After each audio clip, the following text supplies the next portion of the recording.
मनकपुर नाम के एक गांव में सुजाता नाम की औरत अपनी दो बेटियों के साथ रहती थी। सुजाता के पति का निधन 2 साल पहले ही हो गया था। इस गम से वो उभर नहीं पाई और खुद भी बीमार रहने लगी और आज धीरे धीरे इस हालत पर आ गई कि वो चारपाई से भी उठ नहीं पा रही थी। उसे अपनी दोनों बेटियों की बहुत चिंता हो रही थी। उसकी दोनों बेटियां मानसी और नैन्सी दिन रात अपनी माँ की सेवा कर रही थी। माँ, तू अपने दिल में लेकर तो आ, तुझे ठीक होना है। हम दोनों के लिए ठीक होना है। पिताजी के चले जाने के बाद एक तू ही है हमारे पास। मेरी बेटियों, मेरी बात ध्यान से सुनो। मुझे लग रहा है कि अब मैं जिंदा नहीं रहूंगी। ऐसे तो मत बोल माँ, तुझे कुछ नहीं होगा। देख लेना, तू ठीक हो जाएगी। तुम्हारे पिताजी के गुजर जाने के बाद मैं इस चिंता में घुल घुल कर यहाँ तक पहुंच गई हूँ कि दो दो लड़कियों की जिम्मेदारी है मेरे सर पर। ले देकर एक अंगूठी और कुछ रुपए उस अलमारी में रखे हैं। मेरे बच्चों, अपना ध्यान रखना। ये कहते कहते सुजाता की सांसें उखड़ने लगी और पल भर में वो अपनी दोनों बेटियों को रोता हुआ छोड़कर इस दुनिया से चली गई। आस पड़ोस के लोगों के आने के बाद दोनों बहनें अपनी माँ का अंतिम संस्कार करके जब घर आती हैं, गले लगकर खूब रोती हैं।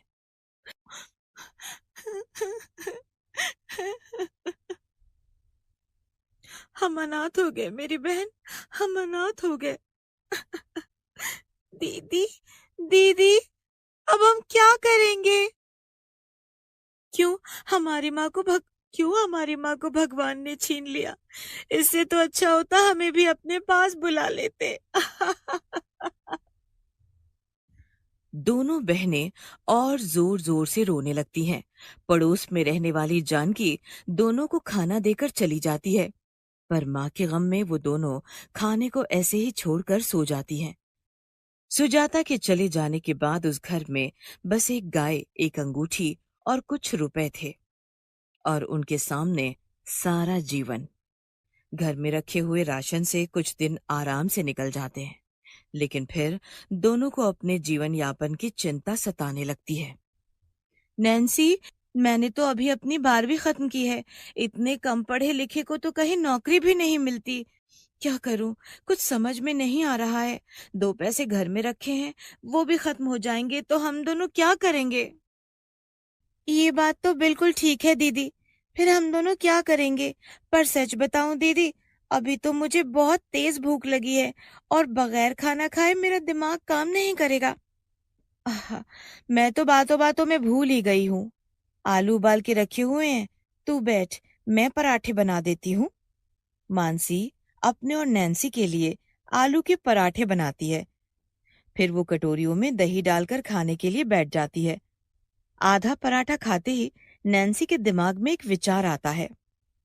दीदी, मैंने सोच लिया है, हम लोग नौकरी नहीं करेंगे, हम लोग अपना काम करेंगे। अपना काम? तुझे पता भी है अपना काम शुरू करने के लिए कितना पैसा चाहिए? और टैलेंट भी। टैलेंट तो कूट कूट के भरा हुआ है दीदी, बस जरूरत है थोड़े से पैसे की। अच्छा, तो जरा मुझे बता, कौन सा टैलेंट है जो हमें कूट कूट कर भरा हुआ है? दीदी, खाना बनाने का टैलेंट। मुझे अभी अभी ख्याल आया कि आप इतने स्वादिष्ट पराठे बनाते हो। गाय माता हमारे पास है ही, हम लोग देसी घी के पराठे बनाएंगे, साथ में दही भी देंगे और जिन लोगों को चाय के साथ लेने हैं उनके लिए चाय बनाएंगे। कैसा लगा मेरा आइडिया?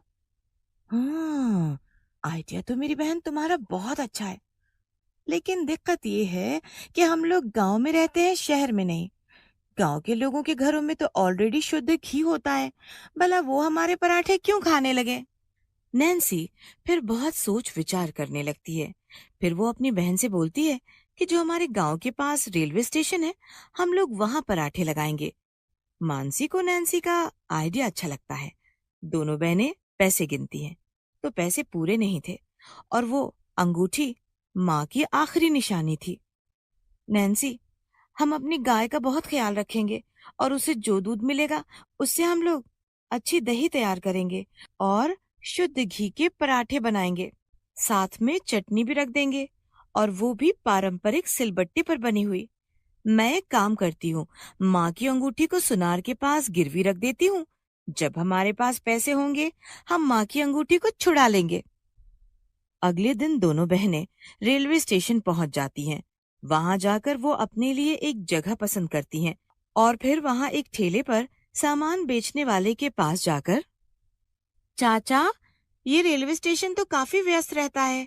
अगर यहाँ पर कोई काम शुरू किया जाए तो क्या वो चलेगा? देखो बेटा, मैंने तो अपनी जिंदगी में यही सब सीखा है कि अगर नीयत साफ हो तो काम कहीं भी चल सकता है। यहाँ पर 4 समय गाड़ी रुकती है। बहुत से यात्री यहाँ से दूसरे स्टेशन के लिए रेल पकड़ते हैं या तो फिर वापस उसी ट्रेन में सफर करते हैं। तुम तो देख ही रही हो, इस स्टेशन पर 1-2 ही दुकानें हैं। अगर तुम काम करना चाहती हो तो कर सकती हो। चाचा, इतना बता दिया है तो ये भी बता दो, यहाँ पर अगर रेहड़ी खड़ी करें तो कोई उठाकर तो नहीं ले जाएगा? बेटी, तुम एक काम करना, वो वाला खंबा देख रही हो, उस खंबे के साथ अपनी गाड़ी खड़ी कर लेना और उसे चेन के साथ खंबे से बांध लेना। रोज रोज तो तुम यहां से वहां सामान नहीं ढोगी। वैसे पूछ सकता हूं, तुम कौन सा व्यापार करने की सोच रही हो? हम सोच रहे हैं कि हम पराठे बेचने का काम शुरू करें, क्योंकि हमें यही आता है। हाँ हाँ, तुम ये काम शुरू कर सकती हो। वैसे भी इस स्टेशन पर एक वही समोसे वाला बैठता है और उसके पास काफी भीड़ रहती है। तुम इस समय भी देख सकती हो, देखो कितने लोग उसकी दुकान पर खड़े हैं। समोसे वाले की दुकान को देखने के बाद दोनों बहनें खुश हो जाती हैं कि हाँ, पराठे भी बिक जाएंगे। कुछ दिन बाद ही वो एक सुंदर सी रेहड़ी तैयार करके खंबे के साथ बांध देती हैं। घर के बने हुए शुद्ध देसी घी और दही से बने रायते के साथ में आलू और गोभी के पराठे बेचना शुरू कर देती हैं। नैन्सी रेहड़ी के ऊपर लिख देती हैं कि घर के बने शुद्ध घी के पराठे। दोनों बहनें सारा सामान सुंदर और साफ तरीके से रख देती हैं और रेल के आने का इंतजार करती हैं। जैसे ही रेल रुकती है, लोगों का हुजूम रेल से बाहर निकलना शुरू होता है और खाने पीने की चीजें ढूंढने लगता है। ज्यादातर लोग समोसे वाले के पास जाते हैं। मानसी और नैन्सी सब्र के साथ अपनी रेहड़ी के पास खड़ी थीं। तभी एक परिवार उनके पास आता है। कौन कौन से पराठे हैं और कितने के देती हो? आलू और गोभी के पराठे हैं साहब, घर के बने मसाले, देसी घी और रायते के साथ। और आपको अगर चाय चाहिए तो चाय भी बन जाएगी। 20 के 2 पराठे। सर, आप हमारे पहले कस्टमर हैं। क्या आप मुझे बताएंगे कि आपको खाना पसंद आया? वो आदमी अपनी पत्नी को देखकर मुस्कुराता है। तब उसकी पत्नी बोलती है, तुम पसंद की बात करती हो। मैं कहती हूँ मैंने इतने लाजवाब पराठे अपनी जिंदगी में नहीं खाए। बहुत ही अच्छे पराठे थे। तुम देख लेना, तुम बहुत जल्दी कामयाब हो जाओगे। आपका बहुत बहुत धन्यवाद। क्या आप चाय पीना पसंद करेंगे? फिर वो परिवार चाय के लिए भी बोल देता है। नैन्सी फटाफट चाय बनाती है और उन चारों को दे देती है। चाय भी बहुत ही स्वादिष्ट थी, क्योंकि वो गाय के दूध की बनी चाय थी। 120 रुपए पहली कमाई पाकर दोनों बहनें बहुत खुश हो जाती हैं। तभी वहां पर पराठे बनते देखकर कुछ लोग पराठे खाने के लिए आ जाते हैं। 20 के पराठे, वो भी देसी घी के। सुनकर लोगों के मुंह में पानी आ गया और जब उन्होंने पराठे खाए तो उन्हें वो बहुत ही स्वादिष्ट लगे। थकान मिटाने के लिए सब लोगों ने चाय भी पी ली। दोनों बहनें बहुत खुश थीं।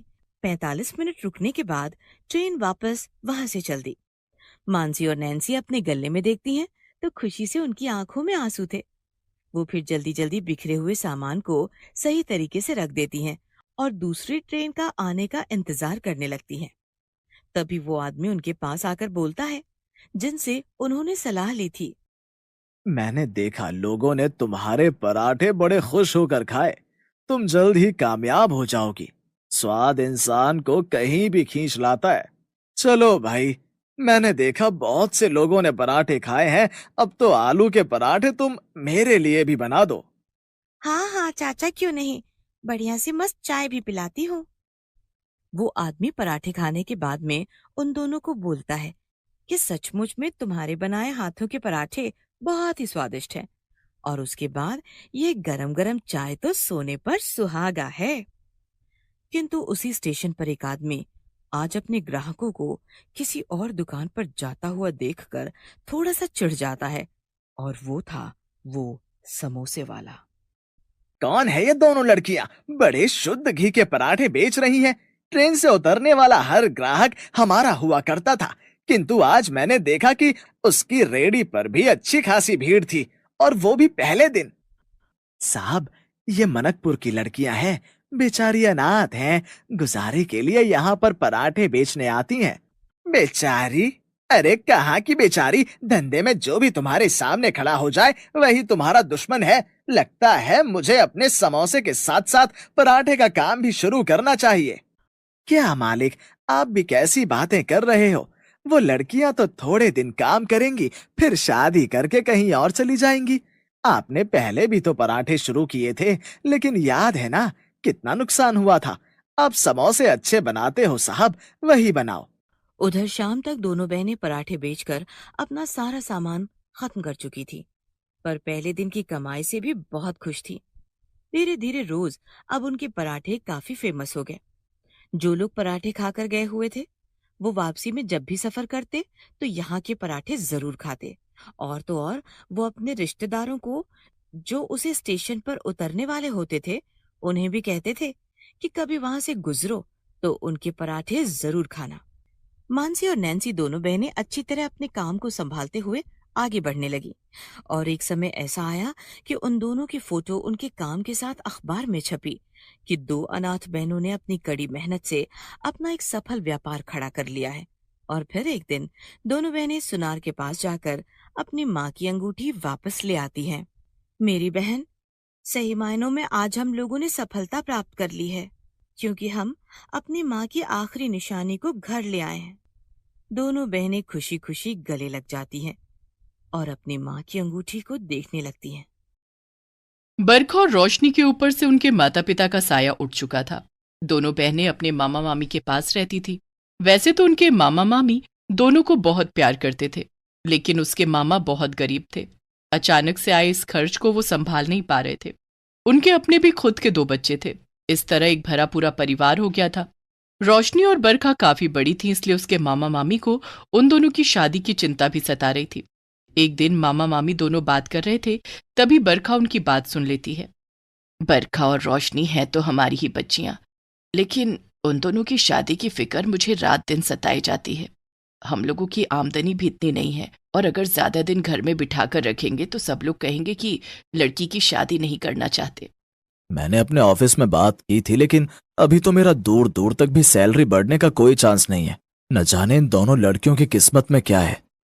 मामा मामी की बात सुनकर बरखा रोशनी के पास आकर बोलती है, सच में रोशनी, हमारे मामा मामी कितने अच्छे हैं। तुम्हें पता है, अभी वो हम दोनों के बारे में ही बात कर रहे थे।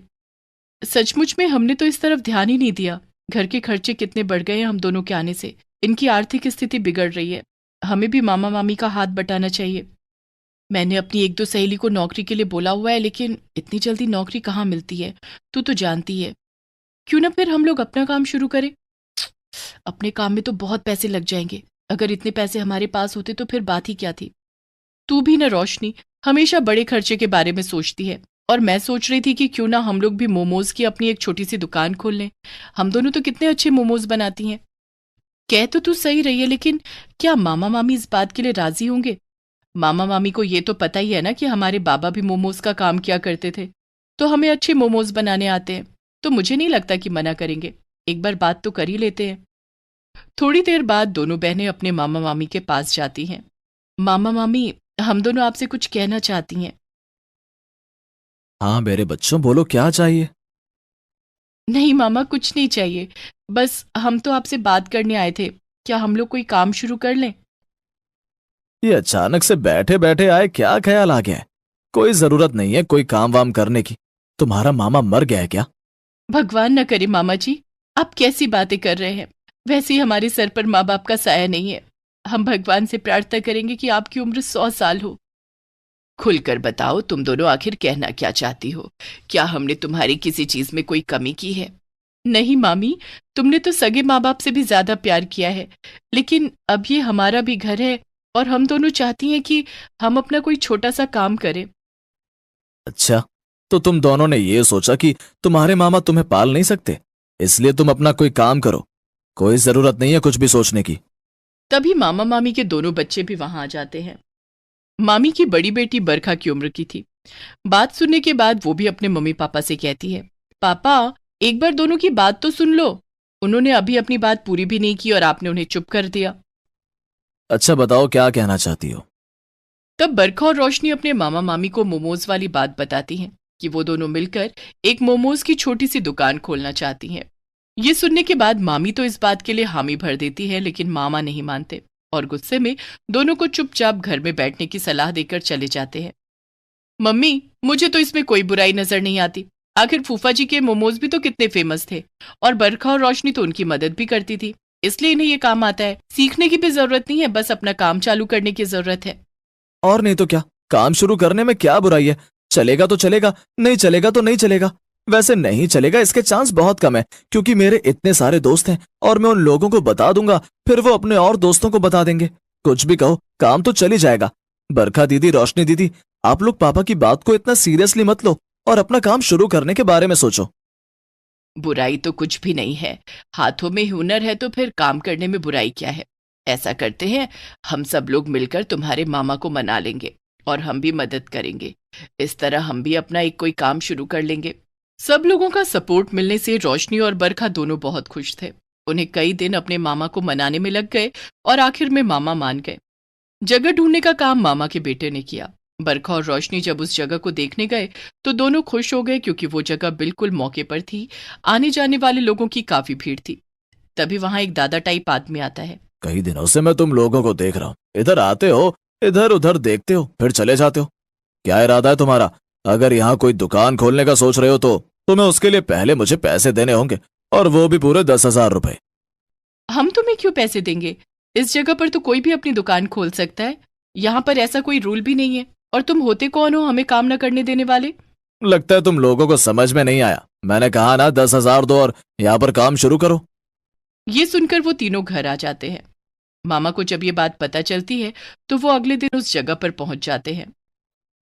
तुम ही थे ना जिसने कल बच्चों को डरा धमकाकर यहाँ से भगा दिया? हाँ, मुझसे बात करो। कौन से 10,000 रुपए चाहिए तुम्हें? मुझे बताओ कौन से कागज साइन करने हैं। मेरी बात ध्यान से सुनो। तुम यहाँ के गुंडे हो सकते हो, लेकिन अगर बच्चों को परेशान किया तो मैं तुम्हें पुलिस के हवाले कर दूंगा। मामा तेज तेज से बोल रहे थे, तभी आसपास के कुछ लोग भी वहां पर इकट्ठा हो जाते हैं। वो आदमी सब लोगों को इकट्ठा हुआ देखकर वहां से भाग जाता है। अब वो वापस कभी नहीं आएगा। तुम लोग अपने काम को शुरू करने की तैयारियां करो। अगले दिन ही बरखा और रोशनी वहां पर अपनी मोमोज की एक छोटी सी दुकान खोल लेती हैं। उनके मामा का लड़का अपने सभी दोस्तों को बुला लाता है।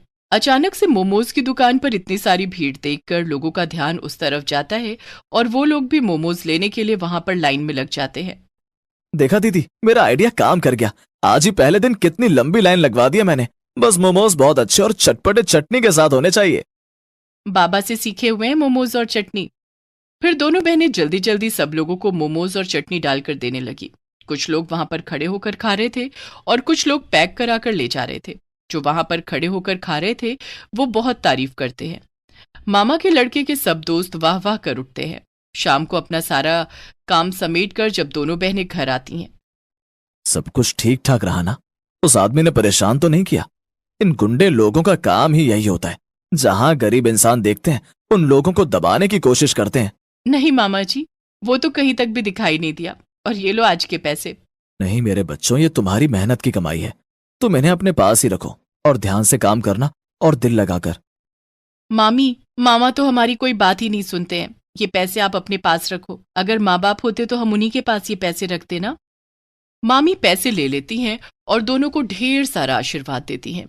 मामा मामी के दोनों बच्चे भी बहुत खुश थे। वो बरखा और रोशनी को पूरा सपोर्ट करते हैं। अब रोशनी और बरखा की मोमोज की दुकान अच्छी चल पड़ी थी।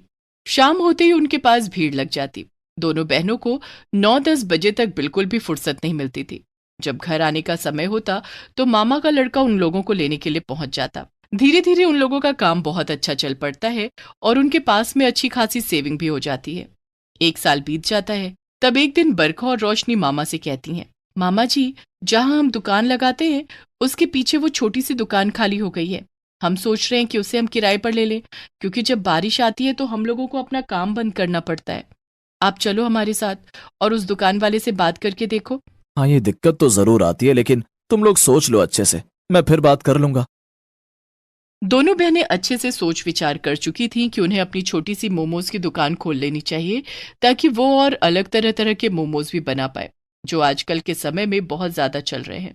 दोनों बहनों की बात सुनने के बाद मामा वहां जाते हैं और दुकान वाले से बात कर वो दुकान किराए पर ले लेते हैं। साफ सफाई और थोड़ी सी डेकोरेशन के बाद में बरखा और रोशनी अपनी दुकान खोल लेती हैं। आज दोनों बहनें बहुत खुश थी। शाम को जब वो घर आती है तो मामा का लड़का अपनी मम्मी पापा से कह रहा था, मम्मी पापा, सब लोग जा रहे हैं मेरे कॉलेज से, और कोई घूमने फिरने का ट्रिप नहीं है, सीखने का ट्रिप है। दे दो ना 7,000 रुपए। 7,000 नहीं है बेटा मेरे पास, थोड़ी सी तो सैलरी है, उसमें घर भी चलाना पड़ता है। 7,000 तो बहुत ज्यादा हो गए हैं। तुम एक काम क्यों नहीं करते? इतने सारे बच्चे तो जा ही रहे हैं, जब वो वापस आएंगे तो तुम उनसे पूछ लेना। ऐसा नहीं होता है मम्मी, कोई अपने नोट्स ऐसे ही किसी को नहीं पकड़ा देता। तभी बरखा और रोशनी अंदर आती हैं और, हमारे भाई को इतना सोचना ही क्यों पड़ रहा है? एक काम कर, मैं 7,000 रुपए तुझे देती हूँ और तू अपनी ट्रिप पर जा।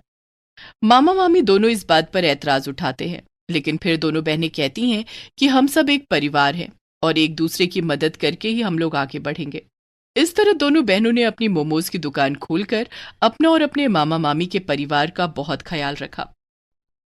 रानीपुर गांव में राम प्रसाद अपनी पत्नी कमला और बेटी शालू के साथ रहता है। रामप्रसाद गांव के जमींदार के घर में काम करता था। इस तरह उसका गुजारा चलता था। रामप्रसाद दिन भर जमींदार के खेतों में काम करता और शाम को जो कुछ भी वहां से मिलता वो अपने परिवार के साथ मिल बांट कर खा लेता था। जमींदार बहुत ही लालची और घमंडी इंसान था।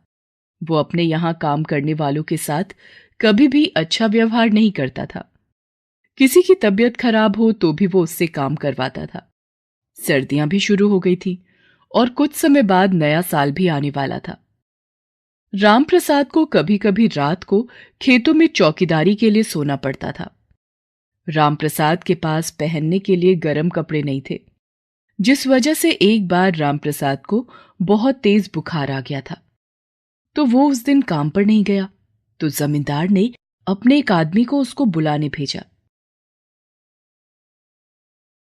मन मारकर रामप्रसाद को जमींदार के घर आना पड़ता है।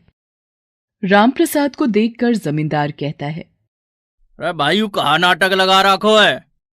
आज काम पे क्यों ना आया हो तू? मालिक, आज मुझे बुखार है, आने की हिम्मत नहीं हो रही थी। या देखो, या बुखार है और आने की हिम्मत ना हो रही आकी। ये काम कौन करेगा? मुफ्त की रोटियां खाने को चाहिए का? नहीं नहीं मालिक, सच में हालत नहीं थी आज काम पर आने की। देख भैया राम प्रसाद, मो कोई नाटक न चाहिए। मैंने यहाँ कोई धर्मशाला न खोल के रखी है। जिसका जब मन करे आ जा और जिसका जब मन करे चला जा। मैं सच कह रहा हूँ मालिक। नहीं नहीं मालिक, सच में। चुपचाप काम पे लग जा, मो न सुननी कुछ भी। रामप्रसाद जमींदार को बहुत बार समझाने की कोशिश करता है, पर जमींदार उसकी एक भी नहीं सुनता है। रामप्रसाद बुखार तेज होने की वजह से ठीक से खड़ा भी नहीं हो रहा था, पर जमींदार के आगे उसकी एक न चली। रामप्रसाद को काम करने खेतों पर जाना पड़ा। खेतों पर काम करने की वजह से और कोई इलाज नहीं मिलने की वजह से रामप्रसाद की तबीयत बहुत ही खराब हो गई और एक दिन खेतों पर काम करते करते रामप्रसाद की मृत्यु हो गई। जमींदार को अब लोगों की वजह से उसकी पत्नी कमला को अपने यहां काम पर रखना पड़ा। जमींदार बिल्कुल भी नहीं चाहता था कि वो कमला को काम पर रखे, पर मजबूरन उसे उसको अपने घर पर काम पर रखना पड़ा। कमला अब जमींदार के घर में नौकरानी का काम करती थी। जमींदार दिन भर उससे घर का सारा काम करवाता, 1 मिनट भी आराम नहीं करने देता था। कमला काम पर जाती थी तो उसकी बेटी शालू घर पर अकेली रह जाती थी। शालू अभी छोटी थी, जिस वजह से अकेले उसको घर में डर लगता था। इसलिए एक दिन कमला शालू को भी जमींदार के घर ले गई। वहां जाकर वो शालू से कहती है, देख शालू, तू यहाँ आराम से बैठ, मैं घर का काम करके आती हूँ, तू यहाँ वहां मत जाना कहीं भी। ठीक है माँ, मैं कहीं नहीं जाऊंगी। कमला वहां से चली जाती है। शालू को समझ नहीं आ रहा था कि वो कहाँ बैठे, तो वो इधर उधर घूमकर अपने बैठने के लिए जगह ढूंढने लगी। जगह ढूंढते ढूंढते उसको जमींदार की बेटी का कमरा दिखा, जहां बहुत सारे खिलौने रखे थे। शालू ने कभी भी इतने सारे खिलौने नहीं देखे थे, तो वो जमींदार की बेटी के कमरे में चली गई और वहां जाकर उसके खिलौनों को निहारने लगी और कहती है, आहा, कितने सारे खिलौने हैं, और वो गुड़िया, वो तो बिल्कुल असली लग रही है। ऐसा कहकर शालू उस गुड़िया की तरफ जाती है कि तभी वहां जमींदार की बेटी संध्या आ गई और शालू को अपने कमरे में देखकर चिल्लाती है, कौन हो तुम, और तुम यहाँ मेरे कमरे में क्या कर रही हो? मम्मी पापा, जल्दी आओ ना। ऐसा कहकर वो अपनी माँ और पिता को आवाज लगाती है। उसकी आवाज सुनकर जमींदार आता है और उसके चिल्लाने की वजह पूछता है। हाँ बेटी संध्या, काई कुछ चिल्ला रही है, कहा होगो? तब अपने पिता को देखकर संध्या कहती है, देखिए ना पापा, पता नहीं कौन है ये यहाँ मेरे कमरे में मेरी गुड़िया को छेड़ रही थी। इसने मेरी गुड़िया गंदी कर दी। संध्या की बात सुनकर शालू कहती है, नहीं नहीं, मैंने तुम्हारी गुड़िया नहीं छुई है, मैं तो बस देखने के लिए तुम्हारी गुड़िया के पास आई थी। मैंने तुम्हारी गुड़िया को नहीं छुआ है और ना ही गंदा किया है। कौन है तू और यहाँ कैसे आई मेरे घर में?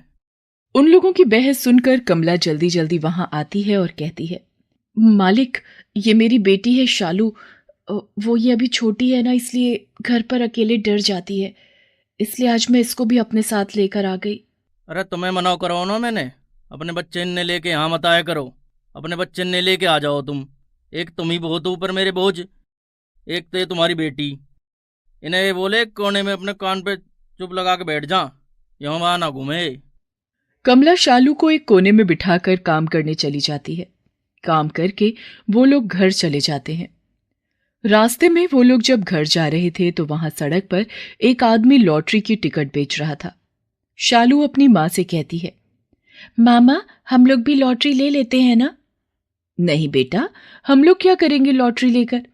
हमारी किस्मत इतनी अच्छी कहाँ है जो हमारी ही लॉटरी निकल जाए। कोई बात नहीं माँ, ले लो ना एक लॉटरी का टिकट, क्या पता इस बार हमारी ही लॉटरी निकल जाए। शालू के इतना कहने पर कमला लॉटरी का एक टिकट खरीद लेती है। उस लॉटरी का परिणाम नए साल के दिन आना था। 31 दिसंबर को शालू अपनी माँ के साथ फिर से जमींदार के घर जाती है। वहां आज जमींदार की बेटी ने नए साल की पार्टी रखी थी अपने कुछ दोस्तों के साथ। शालू देखती है कि जमींदार की बेटी संध्या अपने दोस्तों के साथ मिलकर केक काटती है, जिसे देखकर शालू अपनी माँ से कहती है, मामा, मुझे भी केक खाना है। रुक ना बेटा, पहले इन लोगों को खाने दे, जब बच जाएगा तो ये लोग हमें दे देंगे, तू चुपचाप खड़ी रह। ऐसा कहकर दोनों माँ बेटी चुपचाप उन लोगों को देखती है। जब वो लोग केक खा लेते हैं तो संध्या वो बचा हुआ केक अपने कुत्ते को खाने को दे देती है, जिसे देखकर शालू अपनी माँ से कहती है, क्या माँ, इन लोगों ने तो बचे हुए केक में से हमें कुछ भी नहीं दिया है। कुत्ते को पूरा केक दे दिया और हमें एक टुकड़ा तक नहीं दिया। ये लोग हम लोगों के साथ ऐसा क्यों करते हैं माँ? ऐसा कहकर शालू रोने लगती है। तब कमला अपनी बेटी को चुप कराती है और फिर से घर के काम में लग जाती है। जब पूरा काम खत्म हो जाता है तो वो बचा हुआ थोड़ा सा खाना लेकर वहां से घर के लिए चले जाते हैं। घर पहुंचकर वो लोग वो खाना खाकर रात को घर के बाहर बैठ जाते हैं। उनकी गली में सब लोग नए साल के लिए बम और पटाखे जला रहे थे, जिसे देखकर शालू कहती है, मामा, मुझे भी पटाखे जलाने हैं, मुझे भी लाकर दो ना। बेटा, हमारे पास इतने पैसे नहीं है कि हम ढंग से खाना खा सके, फिर पटाखे कहाँ से लाएंगे? मेरे पास होते तो बेटी मैं जरूर लेकर आती तुम्हारे लिए। ठीक है माँ, तो क्या मैं गली में जाऊं बच्चों के साथ पटाखे जलाने? ठीक है, जा। शालू अपनी माँ से पूछकर गली में बच्चों के साथ पटाखे जलाने चली जाती है। वहां उसके पड़ोस का एक लड़का पटाखे जला रहा था, तो वो उससे कहती है, मुझे भी अपने साथ पटाखा चलाने दो ना। नहीं, मैं क्यों दूं तुमको अपने पटाखे जलाने के लिए? तुम अपने पटाखे जलाओ। मेरे पास पटाखे नहीं है। तो जाकर अपनी माँ को बोलो ना, वो खरीद कर दे तुम्हें। जाओ यहाँ से, वरना मैं अपनी माँ को बोलकर तुम्हारी पिटाई करवा दूंगा। लड़के की ऐसी बात सुनकर शालू को बहुत ही दुख होता है और उसकी आंखों में आंसू आ जाते हैं। तब वो अपनी माँ के पास जाकर कहती है, माँ, माँ, हम लोग क्यों और लोगों जैसे नहीं है? हमारे पास पैसे क्यों नहीं है माँ? सब लोग हमको नीचा दिखाने की कोशिश करते हैं। देखो ना, कोई भी मुझे अपने साथ पटाखे नहीं जलाने दे रहा है। भगवान ने हमें गरीब क्यों बनाया माँ?